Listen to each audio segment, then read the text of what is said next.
It would appear that the morphological origins of the breed have ancient roots and derive from the crossbreeding of the Roman Molossians with shepherd dogs present in the area when the Romans, having crossed the Alps and gone through Switzerland, settled in the fertile green Germanic countryside, founding the city that later gave the breed its name. Naturally, as for all the oldest breeds, it is very difficult to be precise regarding its origins when they are lost in the dawning of civilizations. Very few signs and various hypotheses exist, and there are also several points of view concerning the Rottweiler. Some support the involvement of the ancient Tibetan Mastiff, a Molossian which in more recent times to those we discussed is thought to have arrived in Germany as a result of the Huns, a barbaric race of probable Asian origin. Others support the breed's direct derivation from a dog of cattlemen of nearby Switzerland. Also the Celts seem involved in the formation of the Rottweiler breed, with the Molossians which followed them during their migrations. The latter hypothesis is supported by some remains found in Munich relating to a settlement of the Celts dating back to the 5th century BC. One is unable, therefore, to state with certainty which of these Molossians is the direct predecessor, but the most rational opinion is thus the one according to which more than one of them contributed to form the breed, the form that began to take shape and become recognizable at the time of the blossoming of the town of Rottweil. The clearest records in this respect are some inscriptions of the era in which the Rottweiler already had its own physiognomy and already had links with the German city. In these inscriptions, the ancestor of the modern Rotti people is depicted with a leather sack round his neck that contained the day's earnings of his herdsman. Besides looking after the earnings and its master, the powerful Molossian also had to guide and protect the herds of livestock during their movements through the countryside, and the overnight stays in open areas that were often treacherous and associated with bad company, until their arrival in the areas of cattle farming and livestock markets. This was precisely the Rottweil area, which was a big and important livestock and butchery market at the time. The butchers of the era also used these powerful dogs to pull their carts of butchered meats and protect their goods and earnings. This is precisely why at that time the dog came to be known as the Metzgerhund, or butcher's dog. Its use as a guardian and herd dog lasted until the start of the century, when, to promote railway transport, the shifting of herds by land was forbidden. Then the breed risked extinction. Its salvation derived from its sublime traits of fearless guardian and protector that attracted the attention of German soldiers, who included it in their war plans. The German and Austrian armies and later on the police used it actively, and in the first half of the 1900s, therefore, the breed was diffused in Europe, mainly as an assistant performing tasks of a military nature. If this contributed to the breed's salvation, it also contributed, however, to the alteration of its character traits, since, given the wartime needs in selecting the breed, enhancement of the aggressive attitudes of dominance, constitution and temperament was desired, while omitting and lessening the opposite and balancing attitudes of docility and tameness.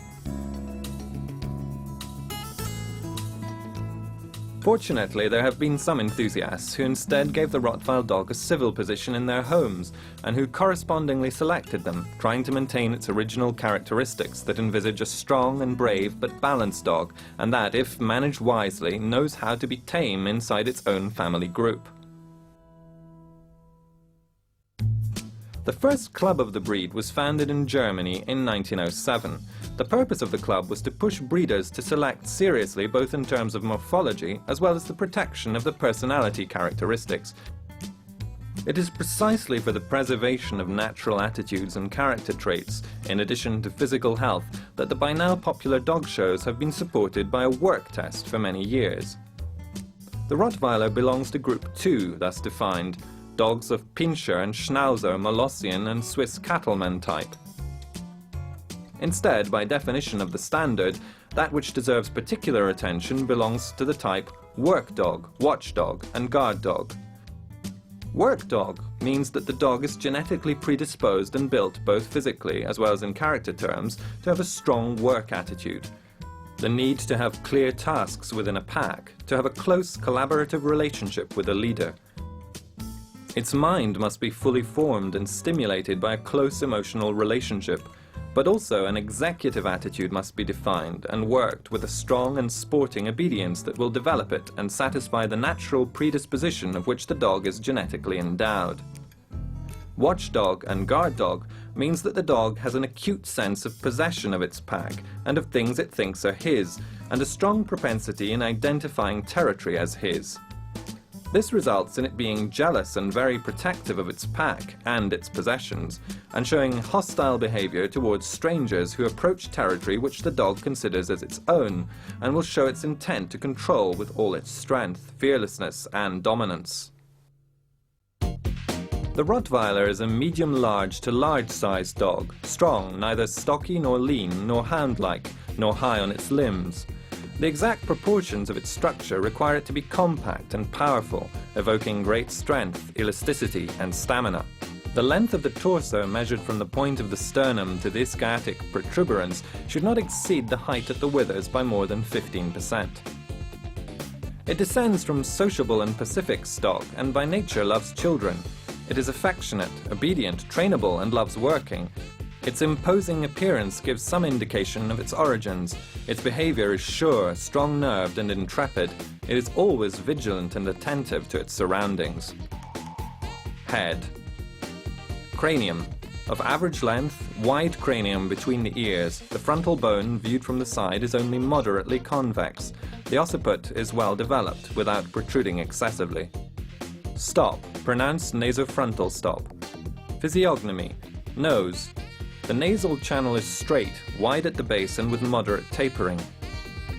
The well-shaped nose is more wide than rounded, always black, with proportionately large nostrils. Muzzle. Should never be long or short compared to the cranium. Lips. Black, adherent, with closed commissura laborium oris. The gums should be dark. Jaw. Both the upper as well as the lower jaw should be strong and wide. Cheeks, pronounced zygomatic arches. Dentition, full 42 teeth, strong, with the upper incisors having a scissor-type closure over those of the lower jaw. Eyes, medium-large, slanting, of dark brown color, with very adherent eyelids. Ears, medium-large, hanging, triangular, attached high up and well distanced from each other. Well-inserted ears which, when turned forwards, will confer greater width to the cranium.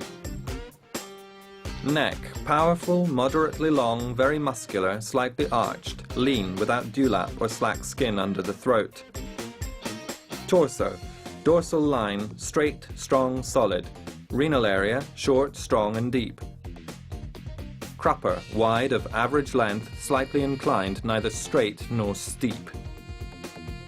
Chest, spacious, wide and deep, approximately 50% of the height of the dog at the withers, with well-developed chest and well-hooped ribs. Abdomen, unretracted sides. Tail, natural, an extension of the upper line, hanging when at rest. Limbs. Front. On the whole, the front limbs viewed from the front are straight and not narrowing. Viewed from the side, the limb is straight. The angulation of the shoulder should be around 45 degrees. Shoulder, sturdy. Humerus, very adherent to the torso. Foreleg, vigorously developed and muscular. Metacarpo, slightly elastic, strong and not rigid. Feet, round, closed digits and well-arched hard plantar, short, black and strong claws. Rear. On the whole, viewed from behind, the rear limbs are straight and not closed. In the resting position, the joint between the thigh and the leg forms an obtuse angle. Thigh, of average length, wide and very muscular. Leg, long, strong and with wide musculature, vigorous with strong tendons, well angled, not rigid. Feet, slightly longer than at the front, equally compact, arched with strong digits, without dew claws. Movement. The Rottweiler is a trotter. The dorsal line remains solid and relatively still. The gait is harmonious, sure, powerful and smooth with a good stride. Skin. The skin on the head is taut, but slight lines can form when the dog is attentive. Coat. Quality. It is made up of hair and underfur. The hair is of average length, hard